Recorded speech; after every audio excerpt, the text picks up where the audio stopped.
একটু বৃষ্টি হয়েছে। আর তোমাদের কাদের কাদের ওখানে এই রকম আবহাওয়া তোমরা কিন্তু একটু সবাই প্লিজ বলবে।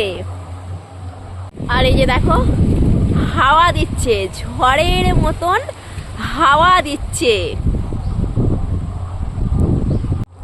আর ঝড়ের মতন হাওয়া দিচ্ছে, হাওয়াতে দেখো এটা হলো লিচু গাছ, লিচুগুলো কিন্তু ঝরে পড়ে যাচ্ছে। হাওয়া দিচ্ছে এত, সেই হাওয়াতেই লিচুগুলোও কিন্তু ঝরে পড়ে যাচ্ছে। আর এখানে এই যে আম গাছ, দেখো কচি কচি আম এসেছে। আর দেখো ঝড়ের মতন হাওয়া দিচ্ছে, তো সেই জন্য আমও কিন্তু অনেক পড়ে গেছে। তোমাদের কাদের কাদের গাছে আম পড়েছে তোমরা একটু বলবে। আর এই হলো ডাব গাছ, মানে নারিকেল গাছ। আমাদের বাড়ির সামনে গাছটা হয়েছে। আর আমি এখন আছি আমাদের বাড়ির ছাদে। আর কেন দেখালাম, এখন তো গরম পড়ে গেছে, তাই তোমাদেরকে দেখালাম। এই গরমে তোমরা কিন্তু প্রত্যেকেই ডাব খাবে, কারণ ডাবের জল পেট ঠান্ডা রাখে আর মাথাও কিন্তু ঠান্ডা রাখে।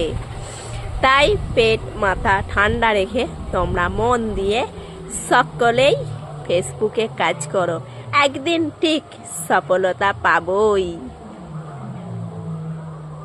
আর এই যে দেখছো ঠাকুর বিক্রি করতে কালকে সকালে আসছে, তাই আমার জায়রা আমাকে ডাকলো আর বলছে ঠাকুর ঘিরে আসো, তাই আমি চলে গেলাম ঠাকুর নিতে। আমি গিয়েছিলাম বিশ্বকর্মা ঠাকুর নিতে, আর বিশ্বকর্মা ঠাকুর মাটির ছিল না বলে সেই জন্য আমি নিলাম না। আমি নিলাম ওই যে আমার জায়ের হাতে যে ঠাকুরটা দেখলে ওই শিব ঠাকুরটা আমি নিয়েছি। আর এখানে এই যে দেখতে পাচ্ছ গোপাল আর গোপালের বউ, আর এই শিব ঠাকুরটা কিন্তু আমি নিয়েছি। সেই জন্যই আমার যা ঠাকুরটাকে কোলে নিয়ে বসে আছে। আর ওই যে আমার খুব শাশুড়ি মা বলছে আমি নিই না, আমার খুব শাশুড়ি মাও কিন্তু অনেক ঠাকুর নিয়েছে, ও এমনি বলছে নেয় না কিন্তু। আর এই যে দেখতে পাচ্ছ এই গোপালটাকে নিয়েছে আমার যা। আর এই যে দেখো এই শিব ঠাকুরটা আমি নিলাম। তারপরে দেখো রুটি বানাবো বলে আমি আটা মাখিয়ে নিয়েছি। আর এই যে দেখো রুটি ভাজতে বসে পড়েছি।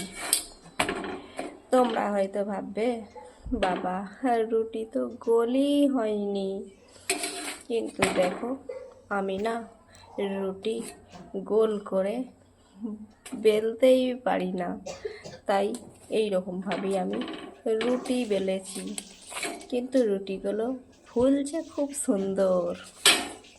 আর এই যে কিছু সবজি আর ডাল দিয়ে আমি তরকারি বানিয়ে ফেললাম, রুটি আর তরকারি।